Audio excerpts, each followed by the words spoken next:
it's such a great microcosm of branding that you're seeing, and a lot of people are doing it just very naturally. Like, this is the thing I know. I'm going to get on and talk about this one thing over and over and over again, and I'm going to become that, and it's working.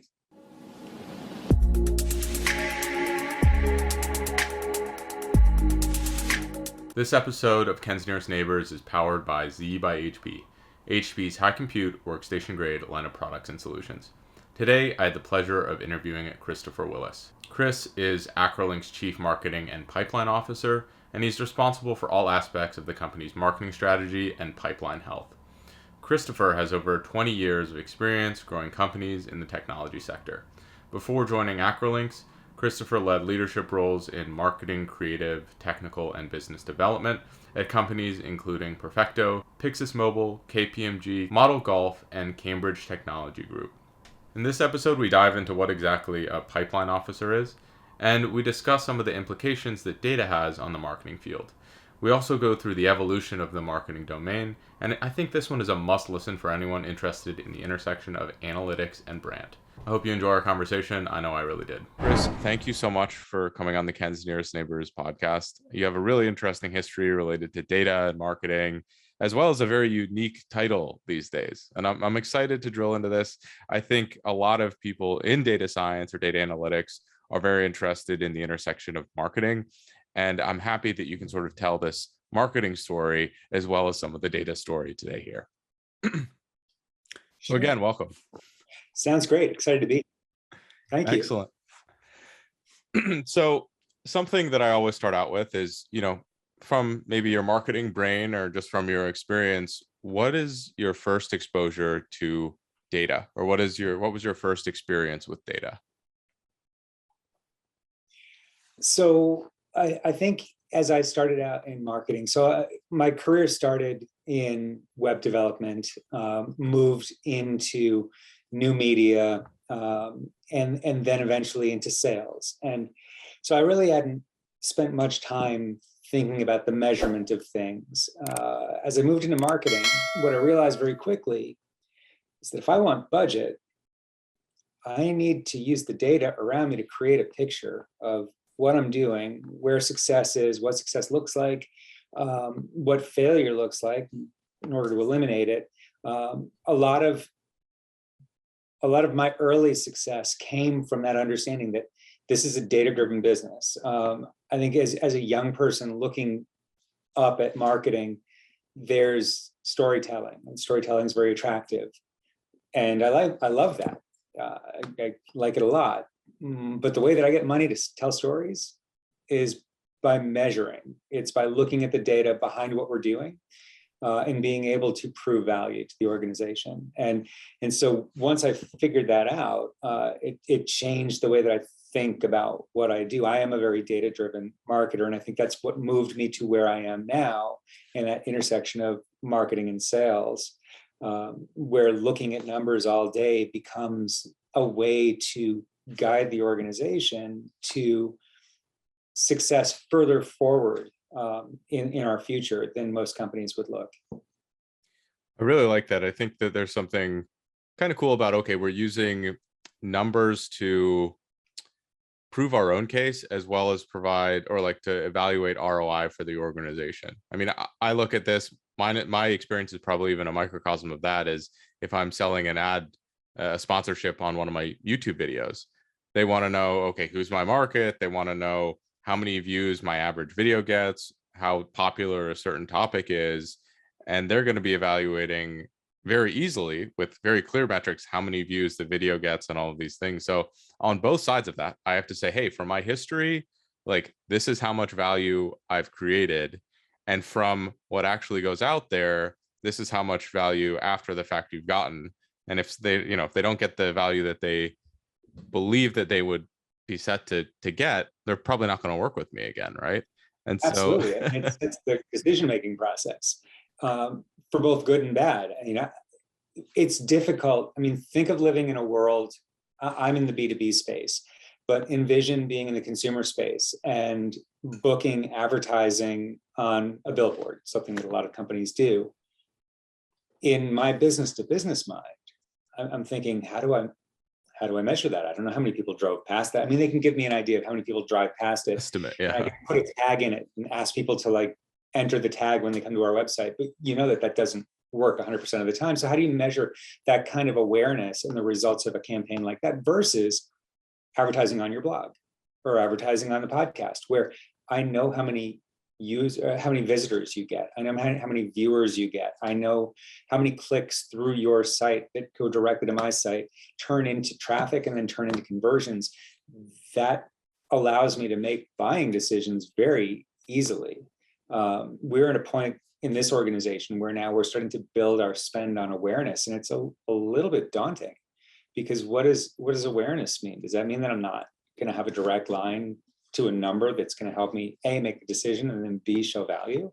Yikes, that's an interesting place to be based on where I've been.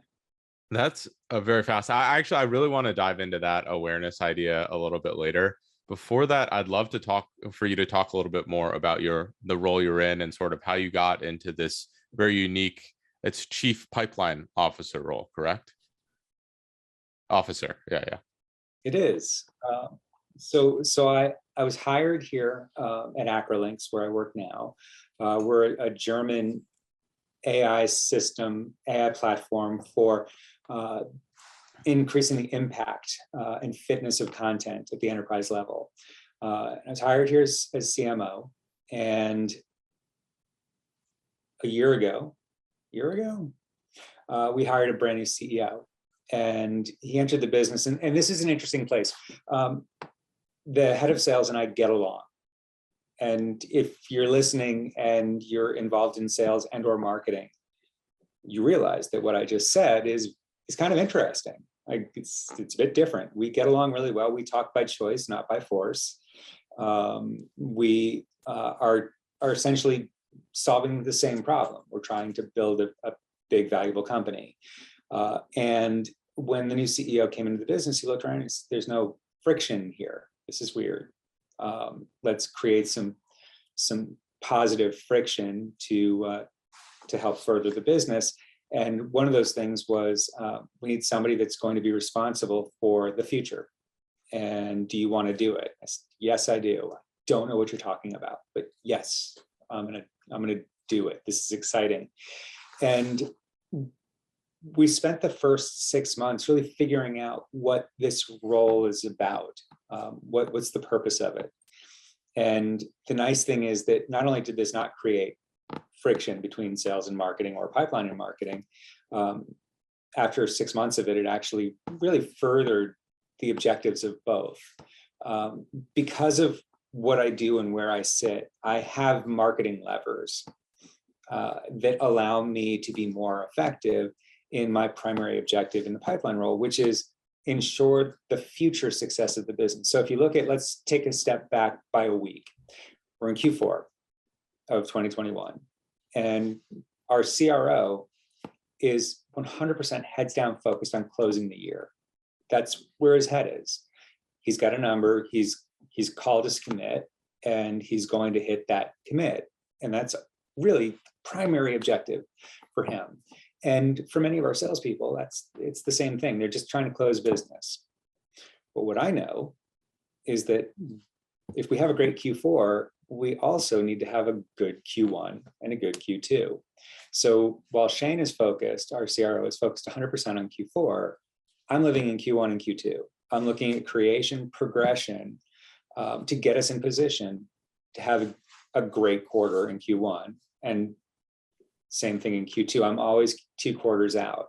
So I'm looking at what's entering, what's being created. So what meetings are coming up, what meetings are turning into early stage opportunities. I have volume numbers for those that I care about. I'm trying to fill in these opportunities into our pipeline. I'm looking at the progression of those. So are we moving from our earliest stage into the valued pipeline? Are we progressing out of the early stage into business case? And I'm working with each individual sales rep to identify where we're doing that and the exceptions, the ones that we're not moving from, and how do we solve those exceptions? Then I'm looking at just general conversion rate of what's coming in, what's coming out positive. And then from there, how long is it taking us? What's our sales cycle? And all these numbers come together to create what we look at as sales velocity. So it's the number of opportunities times the average deal size times the win rate over the average sales cycle length. And we're measuring that, and the number that comes out of that equation doesn't matter. It doesn't matter if it's 10 or 100 or 1,000. I mean, it does. If it was 1,000, it would be amazing. But that's not what I care about. What I care about is the direction that we're going in. I'm looking to increase that velocity over time. So are we able to put more into the engine? Are we able to prove value at a higher level and increase our average deal size? Are we able to win more deals? Are we increasing the ease of our message and closing more deals that we open? And then are we compressing the stages up front? Are we getting to discovery faster? Are we getting into business case faster? And we're shrinking our overall sales cycle time. There's some things that aren't going to change. We're always going to spend 2 to 3 months in procurement, in that negotiation stage at the end, because there's InfoSec and going through the finances and all of that. But before that, are we moving through our process faster? So with those things in mind, I spend my time using the marketing organization, working with the sales organization to achieve a greater sales velocity. That's incredible. So I'm curious, how large is the company right now, roughly, like in terms of employees? We're probably 150 employees right now. Okay. I mean, that's something I think, especially with your fairly unique role, is really important, is that once companies reach a certain size, right, you start going away from, hey, like we're all in this startup and we're all focusing on this common goal of, I don't know, making like the best Bluetooth speaker ever, right? And then you start thinking about quarterly targets, and you start thinking about, oh, as an individual, how do I get promoted, right? Like the larger a company you get into, the less the focus is on like what the goal of the company is all the way out, and the more it transforms to being on these like intermediary targets that eventually in these massive companies, a couple thousand, 4,000, 50,000 people become almost meaningless, right? You get into these Q4 targets. I was working at a very large manufacturing company, and we were building data science models to cut like costs in future quarters that would not be realized costs. Like the models that we were presenting, they were creating cost savings that were not realized yet, and we were using that for accounting purposes. And it's like, we're not creating any value. We're just trying to make our quarter look better this year than next year because we're finishing the project next year, and no value is being created until this goes into production like 2 years from now, right? And it's like, well, right. I think it's awesome, your specific role, because you're focused on, okay, how do we create value beyond just the quarters?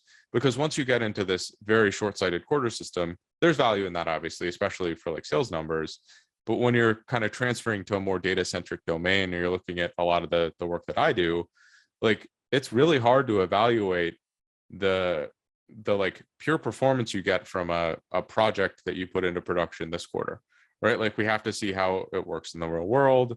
A lot of the times with data work, when you're building models, the outcomes aren't clear. You don't even know if it's going to work until you experiment with it. How do you scope a project that you don't know and dedicate time and resources to that you don't know if there's going to be a payoff? You have to be forward thinking. And I think that that's such like a beautiful way to do that. If you haven't read it, there's an awesome book called Loon Shots, where they talk about how like as companies grow, they can still innovate and they can still have this future planning. And they're doing something similar. Basically, you have a dedicated team that's focused on like forward research and forward planning, and they have to interface with the other teams, but they also have to be buffered enough from the quarterly structure and system to be able to like actually innovate and not worry about those targets. But I digress. I think that, again, that is just like such a unique way of approaching that problem, that if anyone has worked in a big company and a small company, you certainly see firsthand. I mean, it at its most simplistic, it's just, hey, we're going to have a good quarter this quarter, but do you want to have one next quarter also? Because what most companies do is they get to the end of the quarter, everybody high fives, they go on vacation for a week, and they come back and they look at the mess that they were left with. And now how do we make this into the next quarter? And what we know is that, it takes time to close a deal. So I can't create something now and have it impact Q1. That's not a thing. Like, I can't generate, marketing can't give you a lead today that you're going to close before the end of March. It's not gonna happen. If it did, that would be amazing, but I'm pretty certain that it's not going to happen. So we need to be looking forward. Marketing is looking forward anyway. We're creating pipeline right now for late 2022 into 23. So we're way out ahead of the business anyway. So this role is just taking that a step further and bringing the salespeople into that process and reminding them, you got to do three things. You have to be creating, you have to be progressing, and you have to be closing. You have to do all those things at the same time. You can't just put your head down and close because it's the end, because you're in the quarter that you're going to close deals in, because then you get in the next quarter and you walk off a cliff. And my job is to help you build a bridge so that you don't die. It's very simple. And you can look at that, don't die falling off the bridge however you would like, literal, figurative, but let's build a bridge. And then however you're looking at it, it doesn't happen. So from a personal self-interest question, so I've worked in data roles where I've interfaced directly with sales teams, and there was a lot of sort of headbutting. I think sales are very focused on closing a lot of the time. And there again is that short-term focus. And, that doesn't necessarily jive as well with some of the projections and the content that I put forward as a data scientist, right? It's like, hey, like if we need to create this pipeline, we have to do these things. How do you reconcile, how do you have those conversations? I obviously you've worked in sales, but like, you having the conversation with the CRO, it's chief revenue officer, correct? Yeah. Okay. Like how do you approach that subject? How do you say, hey, like we need to do this in a different way? So the data that I present, our CRO and I are aligned on is the first thing. We have to be. I can't come into a meeting and surprise a rep in front of our CRO. That seems like a recipe for danger, and the friction that we don't have. So he knows the data that I'm looking at. We use Power BI to pull data out of Salesforce, build out interesting visualizations that show data in forms that wouldn't come out of Salesforce, that are more interesting, that help to identify individual fingerprints of sellers so that we understand what each person does well and what they need to be assisted on. And when I get into these meetings with the individual sellers, and I do this on a monthly basis, it might actually shift to a bi-weekly basis this year as we get into the beginning of the year. But the feedback has been, I guess, different than I would have expected, which is the salespeople love this. It's giving them a forensic view of their pipeline that they normally wouldn't have or even know how to put together. They don't think that way. And it's it's not a complex meeting. We're going to talk about creation. We're going to talk about progression. We're going to look at what you've closed and identify what we should do with your closed opportunities, closed lost opportunities. And then we're going to look at your next 2 quarters. I don't care what you're doing right now.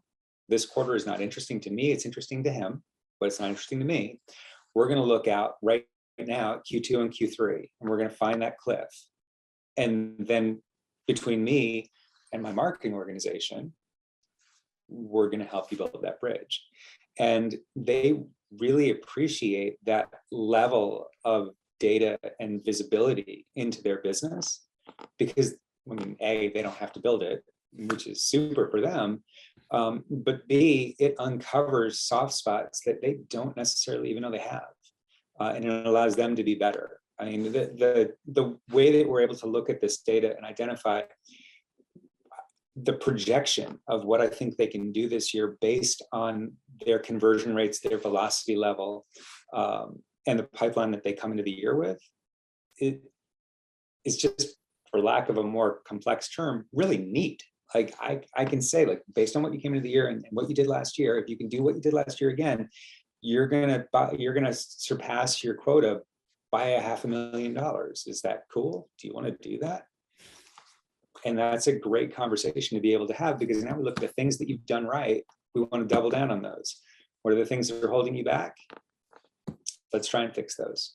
And it becomes very actionable. if it wasn't actionable, if it's just me sitting here looking at data, showing them slides, that would get old really quickly and we wouldn't be doing it anymore. But the fact that we action out of every meeting, there is a final page of every conversation that is, here are the things you need to take away from this meeting. These are the actual things that you need to do. If we look at you and where you stand against everybody else in the organization, this gives you an idea of where you're struggling. Let's fix it.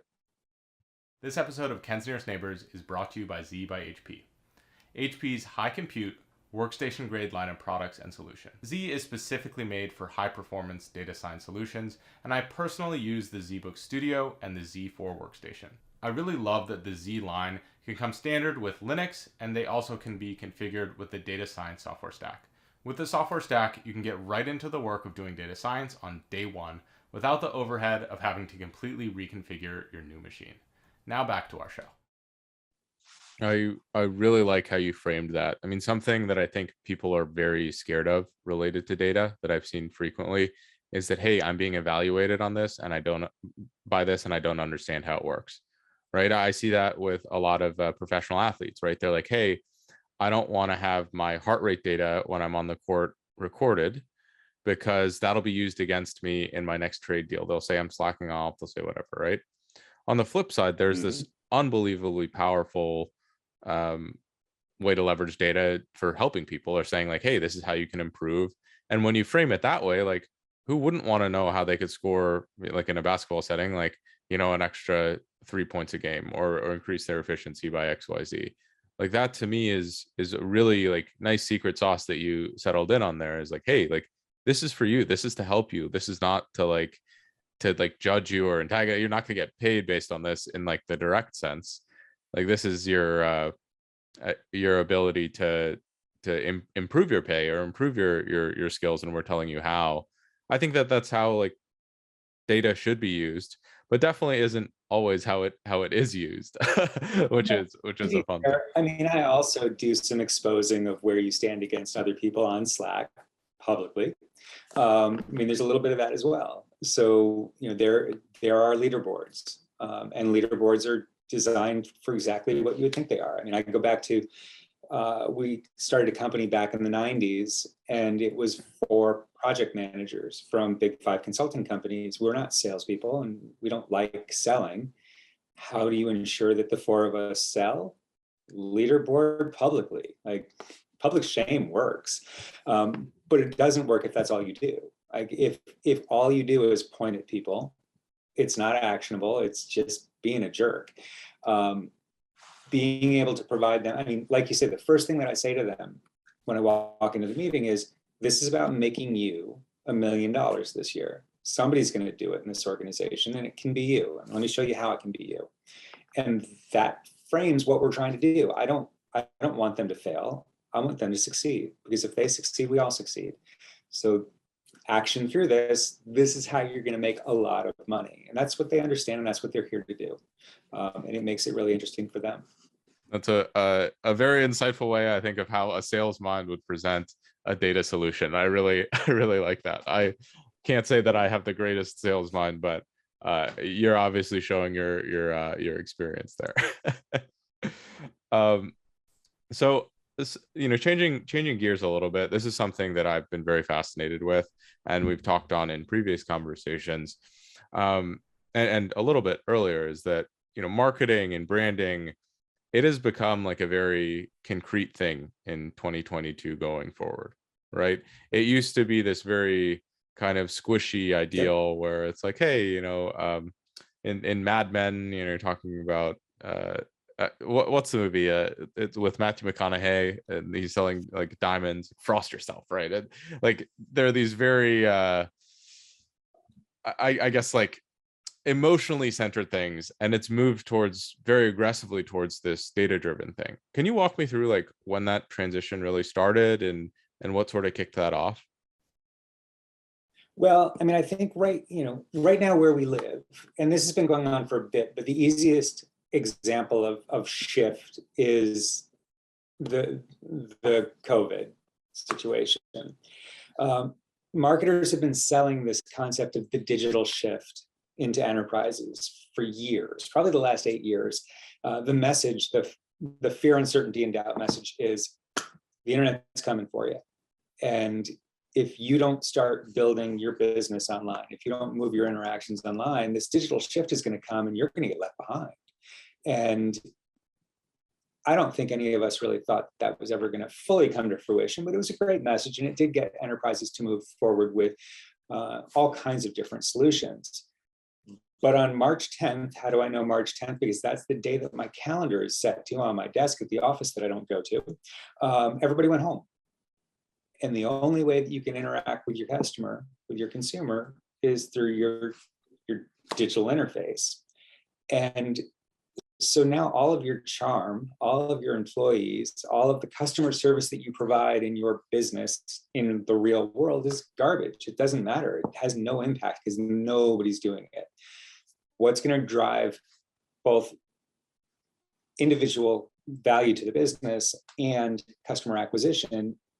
It's your brand. It's the ability to influence both customer acquisition, choice, and then the ongoing value, the ability to sell at a premium. So these enterprises that we all work with, the single biggest asset they have beyond their product, beyond anything, is that brand, because it sets their ability to capture new customers, new audiences, and it sets the premium. If you're the premium brand, you own the pricing. And so if you look at somebody, I mean, a glib example, Louis Vuitton and Skechers both sell shoes, bags. Gucci and Skechers both sell shoes, better. Why are you paying $750 for a pair of loafers? Because their brand is worth more. It's helps them with customer acquisition, and then it lets them set the premium. All that other stuff that you think of, people recognizing it, seeing it on billboards, that's helpful. That's helping it become what it is. But the value of the brand of the business is getting us and converting us at a higher price.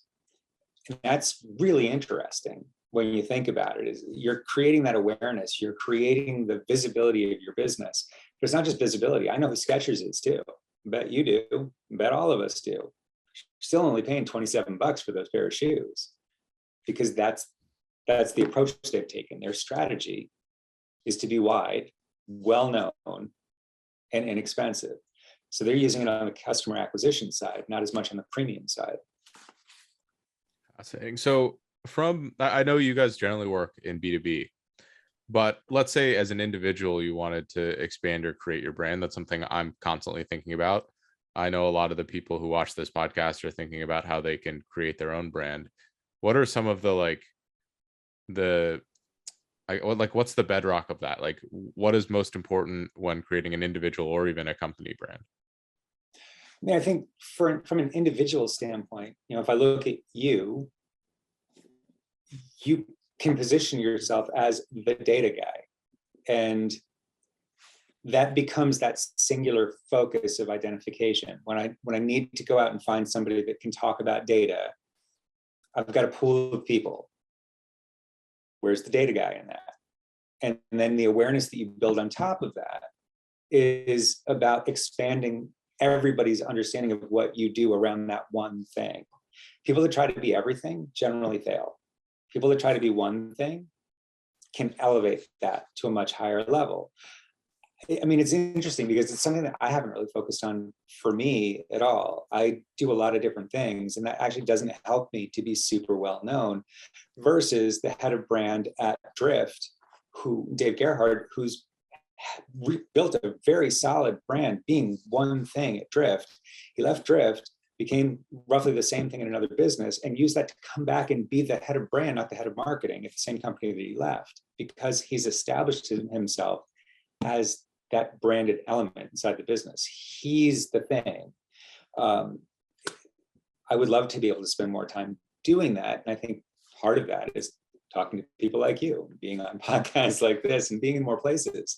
But I haven't found that level of that specialty of one thing that I'm good at. So maybe it is being one of two people on all of LinkedIn that has the title of Chief Pipeline Officer, that I could build that around. Remains to be Awesome. seen. I There know. I really like. are only two of us, so I that's it. I really like that concept. So it seems like, just to reiterate, there's effectively two things in the brand. So like your specialization, or what you're known for, and then people's awareness of what you're known for. And I think that, although it sounds like a very simple equation, it's very elegant in the sense that, like, it's all you really have to do is like, okay, I want to create a brand, I have to figure out what I want to be known for. And I think a great medium for that is just creating content, right? If I want to be known for something, I should probably make some content related to that. And Yeah. then I should share that content. And it's probably, oh, where should I share that content? Probably the platform, or like the actual medium that is most effective for that. So if I'm trying to share professional content, LinkedIn is probably a really good choice. If I'm trying to share entertainment content, or maybe visual content, like YouTube or Instagram or something like that makes sense. If I'm sharing very highly technical content, maybe for a coder, like GitHub would make a lot of sense. And I really like that framework for understanding this. Something I Well, there's would so much. ask. Go ahead. Good. Well, I mean, if you look at TikTok, there's so much brand building going on in TikTok. Most of it is fairly useless, but it's happening. That people are that thing. Like, I'm just going to talk about this one thing, and they're able to build a following and actually make money on the internet being just that one thing. And then they create adjacencies from there, and then you can start moving out into other areas because you've built that following. And it's fascinating. I think I missed that. I think I'm too old to be one of those one things on TikTok. I do have a TikTok. If you want to go find it, good luck. I have 2 videos. They're not very funny, and I'm not famous. But it's such a great microcosm of branding that you're seeing, and a lot of people are doing it just very naturally. Like, this is the thing I know. I'm going to get on and talk about this one thing over and over and over again, and I'm going to become that. And it's working. Yeah, I mean, it's how to put this. It's exciting, but it's also, in my mind, like a little bit discouraging. So you see, like, it's like this. I mean, a lot of these people, they're saying the same thing over and over on the TikTok. It's sort of like this weird echo chamber. It's like, oh, there's this trend, I'm gonna apply it for my one thing. I don't know. Like, I'm trying to think of like what a trend would be. But like, everyone's dancing to one song, and they have like, they're pointing to things, and it's related to their domain, and it's like, it's reused. And as I'm not an artist by any means, but I feel like there's like a pride aspect of my own creation, is where I want to create something novel, right? I want to put something out there in all of my videos that like hasn't really been done before, because it's really easy to get viewership if you're following a trend and like targeting it for your domain. But the way algorithms are designed now, they really discourage completely novel content, because everything is linked to other things, right? Like, oh, they watch this thing that's similar, they're going to put out this other thing that's similar. I mean, we're going to recommend them this other thing that's similar. When you make a video or content that is dissimilar to anything, there's no linkage to it. And there's maybe I'm just ranting, but I think it's like a very it's a very interesting way how algorithms, in a sense, have shaped a lot of how we view brand and marketing, right? Like, you're no longer necessarily going to be the largest brand if you're the most unique brand, because you're going to get recommended less. There are obviously like cases where that is not true. Like, if you're creating something truly extraordinary, you're going to get recognized no matter what, and you maybe will create your own category. But it's also this weird paradox between fighting what humans want and what an algorithm wants, which are usually the same but can be different. Right. Well, it is, I mean, I agree. It is hard to find something new on any social media. I mean, there's a whole world of conversation around that we don't need to have here today. But I mean, I don't see new things. It knows what I want to watch, and it just feeds it to me. And that's super dangerous, I think, because then you start to believe everything you're seeing, and it feels real to me because it's all I see. But it's just junk being thrown at me. Yeah, now we're both ranting. Creating our own echo chamber. Well, I think that raises a larger question, and it is sort of how have algorithms and like the rise of Google and some of these companies, how has that changed marketing from your perspective? I mean, it has 100% like completely transformed the industries, but are there are there things that like maybe the layperson might not notice about that change, whereas a marketer would recognize? Because I can tell you from a data perspective, but not from like a marketing perspective. So let's go full circle to what we were just talking about and overlay that over my business. So we are AI-powered linguistic software. Anybody out there hear about that? No. We're that interesting new thing that you're not getting served because we're not part of a category. If you're a new CRM system, it's easier to get recognized because first CRM is recognized. And then people talk about what's within CRM, what's hot in CRM, and you get pulled into that category because you're that thing that people understand. We don't get pulled anywhere. There is no higher level of us. There is no category in which we reside. And it's actually a project that I'm working on right now, because as we head into this year, one of the big things for us is generating awareness. And awareness of us alone is challenging, because if I just come at you and be like, let's talk about content guidelines and governance and strategy aligned content, I just said a bunch of things that don't mean anything to you. It's not recognizable. But if there's a category that is recognizable, that we actually put money and time and resources and bring our competitors into and get our partners involved in, we can build recognition around a bigger thing because everybody's pushing it out there. And that, again, creates the ability for everybody to get pulled in and have that conversation and let Google catalog all of this and connect us to a bigger movement. And that's literally what I'm spending a good portion of my marketing time on right now, is what are we? And I'm having really interesting calls with my competitors. So this is what analysts think that you are. Do you agree with that? No, neither do I. What do we think we are? And we're going to build the category, and we're going to go back to the analysts and say, this is us. This is what we think that we are collectively. Can you agree with this? Will you agree with this? Do you want to change it slightly? And can we start pushing this message out on a more broad basis? And that's going to float all of those boats higher, because things like Google will have an easier time understanding what to do with us. It's going to make more sense, because if you do a search for CRM, you're going to get millions and millions of results. Do a search for content governance, you're going to get like 3. I want to be able to do a search for enterprise content impact platforms and find all kinds of information. And then the game's on. Then it's on me to figure out how to rank highly in that category on Google. How do I spend money, pour money into our identification as that platform to create awareness? So when we talked about earlier the fear of spending on awareness, I know how I'm going to measure it. Like, it's not really that I'm that afraid. I'll do a billboard, because at the end of the day, what I'm looking for is it easier to sell? Is it easier to create a first meeting because people recognize us or they recognize that category? Is it easier to move into discovery because they're willing to talk to us because they've heard of us? Is it easier? Is it faster to get the business case? And is business case more straightforward because they understand the business case associated with the category that we inhabit? Like, all of that is how we're going to measure the impact of awareness spend. And awareness spend is everywhere. There's all kinds of things that we could be doing to further both a category and then our organization's place in that category. I think that's something, I mean, that's definitely something that I had never thought of, is that, wow, in this day and age,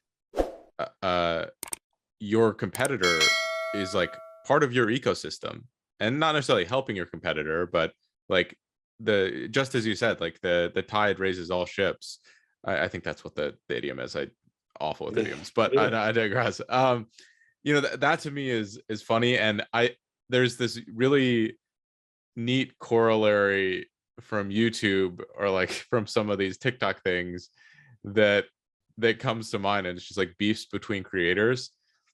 Like, if you're talking bad about someone about the internet, you're both getting traffic, and it actually like raises the tide for both of you, even if you're not saying necessarily nice things. But I think YouTube creators or YouTubers figured this out a long time ago, and it's funny to see that businesses are, there is some area to follow suit, right? It's not that you talk bad about your competitors, but publicity around either of you improves the category as a whole, or improves awareness as a whole.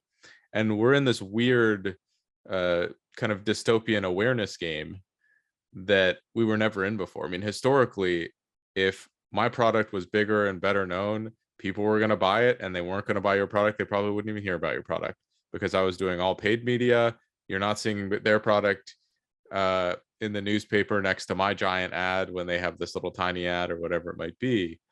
That, I don't know, that kind of blew my mind. I think it's a very interesting way to look at it. I wonder who my competitors are and how I can it's the validation of the space. Like, that's the thing, is when you talk to somebody, when we're out marketing right now, like we're out pushing out our messages, and somebody responds to something, we send out one of our BDRs to schedule the first meeting, and that first meeting has to be a full introduction of what we do, and that language is ours. It's not the industry's. There is no industry for what we do.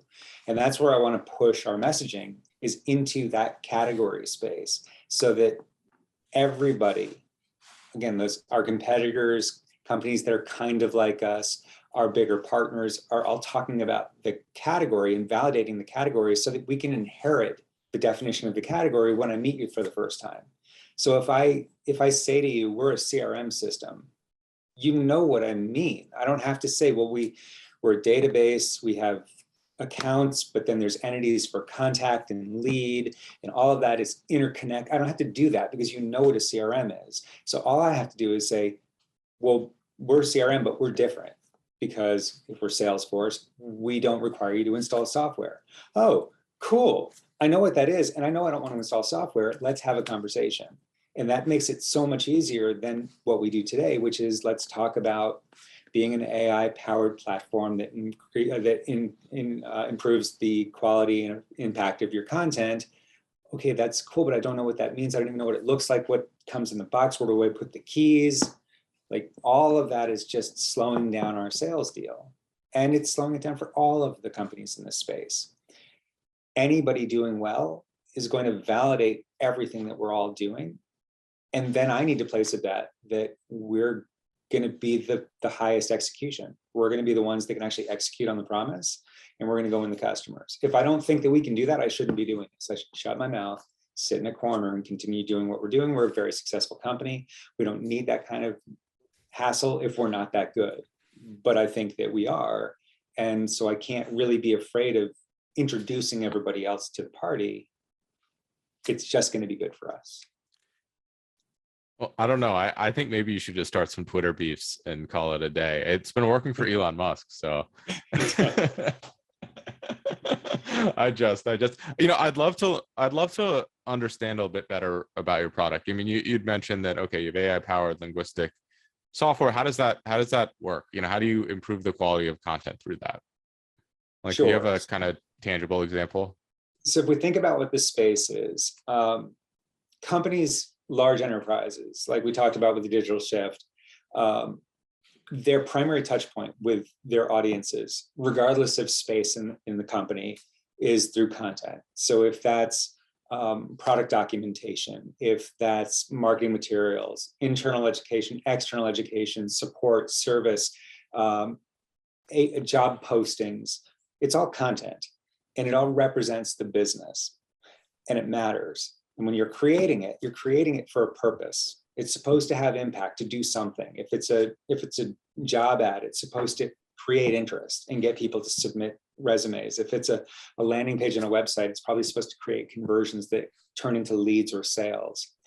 And what we do is we use the guidelines inside your organization to create content that's going to be more impactful. And what does that mean? So simple things like correctness.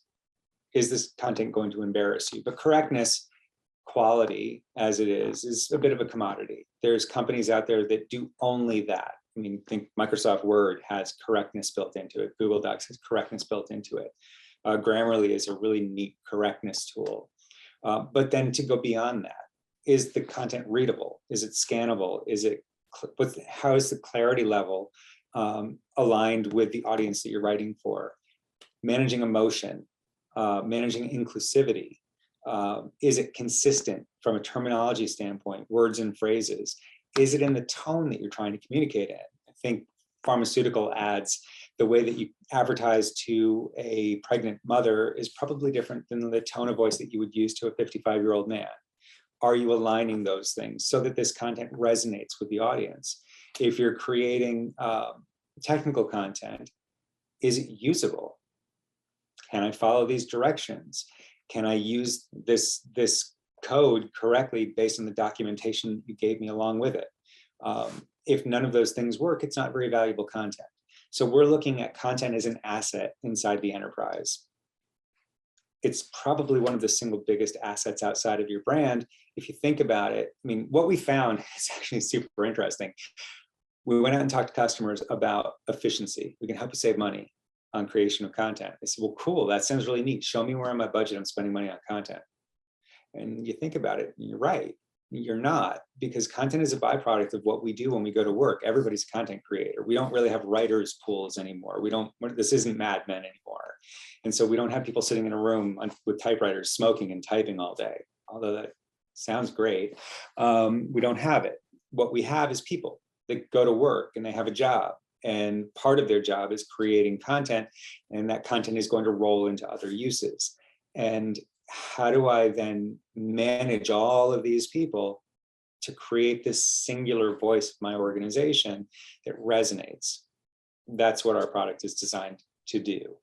And we're doing it, like I said, across technical documentation, customer support, IT and operations, legal content, corporate communications, marketing, training, HR, and talent acquisition, all of those areas where that impact needs to come, with an end result of being get more out of what you're building. If this is an asset and this asset costs you $1 billion worth of people time, are you maximizing that spend? I know you don't think about it because it's headcount, but if you did, if you knew you had $1 billion asset, would you value it? Would you maximize it?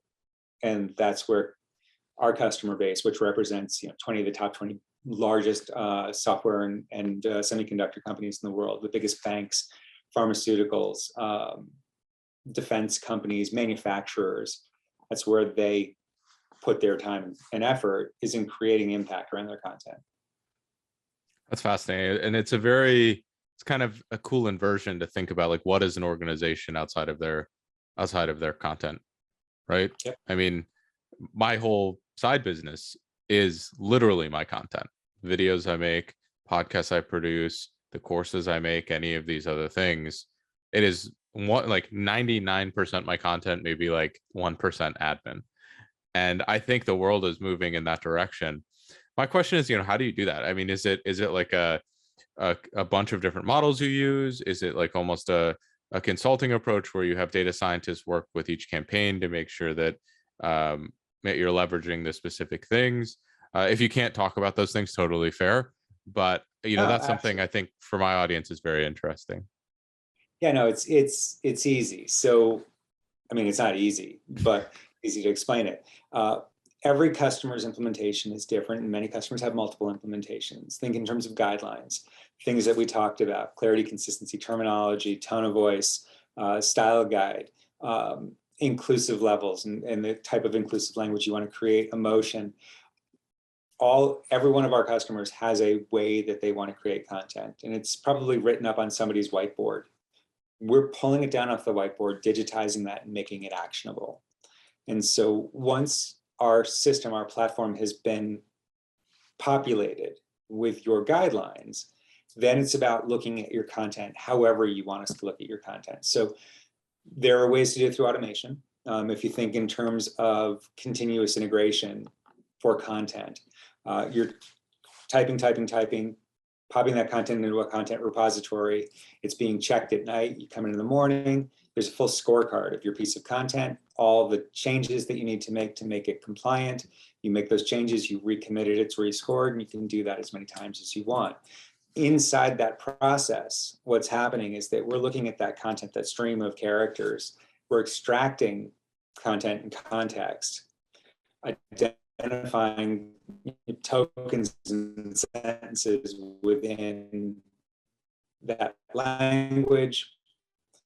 We're at it, identifying terminology and variant detection, applying our patterns on top of that, our proprietary piece, and then looking at mix of rules and statistics to create tone of voice, and then leading back with guidance. We're not automatically changing content, although we could, but content is as much art as it is science. And a very simple example is, we might have a rule that says, don't say test, say quality. Okay, but I meant to say test. I didn't want to say quality. So if we automatically change that, it makes your content wrong. So we tell you, your company likes to use the word quality. Do you want us to change it? Click here, we'll change it for you. And you can say no. And it'll come back and it'll change the overall score of your piece of content. But that is the output of our system, is a numeric score for your content. What you're coming up with is a numeric score of good. It's not, I mean, think about when you create a piece of content and you submit it to editorial and it comes back and they're like, I feel like it's okay and I don't like your shoes. What? And why? What's wrong with my shoes? Well, that's gone. This doesn't care about your shoes and it doesn't have an opinion. There's a set of rules that we've established, and here's where you're stepping outside of the rules, and maybe you chose to do that, maybe you didn't, but we're going to help you to get back inside the rules wherever possible. And again, you can have as many of these guideline sets as you want in your organization to cover the type of content you create. It doesn't need to be the same. It's somewhat hierarchical. At the top of the hierarchy, we all spell the name of the company right. That's the first rule. Let's get that. And that's easy if you're just Acrolinx. We have one name. It's got an X in it, so it might be a little complicated, but it's just one word. But if you're American Express, are you Amex? Are you AE? Are you American Express? Are you American Express the first time and then Amex every time after? Like, how do we manage that so that everybody gets that right? Or in the case of a rebranding, wake up in the morning and you're not Acrolinx anymore. You're Acro IQ. You're Acrobata. Yeah, exactly. And everybody's still going to write Acrolinx. How do we manage that? But then down from there, different rules for different sets. When I started here, I do what every CMO does. I'm going to write the new rules. I'm going to be the tone of voice. I know what I want. I implemented it through our product. I pushed it out to our sales and marketing organization, and it worked. Our audiences liked it. They interfaced with our tone of voice well. So I got all excited. I'm a bit of a megalomaniac. I said, I want more people doing this. Who else is creating things? Support is creating content. Let's get support to use these guidelines. Learned very quickly that what works in sales and marketing around being kind of fun and slightly witty and wise and helpful doesn't really translate over to support. Support is supposed to be concise and clear and quick and smart and not funny, really. And that was the feedback that we got from our audience was, this is not cute. I don't want cute. Answer my question. And we quickly learned that it's not one thing. It's not, we don't have an Acrolinx tone of voice. At the very top, we all spell the name of the company right. There's probably a few other rules that we all have. But as we go down, there's a voice for our support team that works very well with their audiences. There's a voice for our BDR team that works well with prospects. There's a voice for our legal team that works well as we're moving into procurement and working through deals. Each one of those inherits those top level rules. But as we get down into tone of voice and terminology, clarity levels, they change. It changes to suit the audience. I love that. So in my mind, like very, very large picture, Grammarly for company voice by vertical that you can specify and customize exactly how you'd like in a very broad strokes way of describing it, correct? And going back to earlier in the conversation, the Grammarly comparison should bum me out a little bit, but it actually doesn't. And in most deals, it comes up. They're like, oh, so you're kind of like Grammarly. in that you recognize what Grammarly is? Yes. Grammarly is a linguistic software and we are a linguistic software. Now, realistically, between you and I, if Grammarly and we are in the same deal, if we're competing head to head, one of us is lost and we should ask. And the one that's lost should leave, because Grammarly helps individuals write less embarrassing content. We help 1,000 people inside and outside of an organization write like that organization. So we wouldn't be well suited to do what they do. They're not well suited to do what we are, but the awareness of them lifts us up. It makes it easier for us to have that first conversation, because if the person says to us, Grammarly, I can say exactly what I just said. Yeah, no, exactly. Word software. Cool. Let me explain to you why we're different. It's not a bad thing. I love it. I mean, it ties perfectly back into what we were talking about before, right? Where the kind of tide raises all the ships in that circumstance. I really like, and I think that that's a really good place to end as well, is that, you know, this marketing domain is so intricately tied to data, and it's transformed so much over time because of the advent of new technology, because of COVID, because of all these other things, that it's an incredibly fascinating place to work and understand. And there's also incredibly unique roles and progressive ways of thinking around the domain and how you leverage data. Is there anything you'd like to add kind of towards the end? How can people get in contact with you and things like that? Anything that you're working on and anything you'd like to share, this is the perfect time to do that. So I am on LinkedIn like everybody else. P Willis on LinkedIn. Chris Willis is the full name. You can find us at acrolinx.com. We just released a new marketing handbook on how to create content for marketing. It's available on our website, free, obviously. And other than that, just stay tuned. This is going to be a big year for us. And what my hope is that eventually it doesn't need to be me telling everybody to look us up. Your audience will just find out about us, because all of this awareness is going to work. Incredible stuff. Thank you so much, Chris. I really enjoy this conversation. And I'm sure everyone is gonna kind of light up when they hear about the discussion. Excellent. Thanks for having me.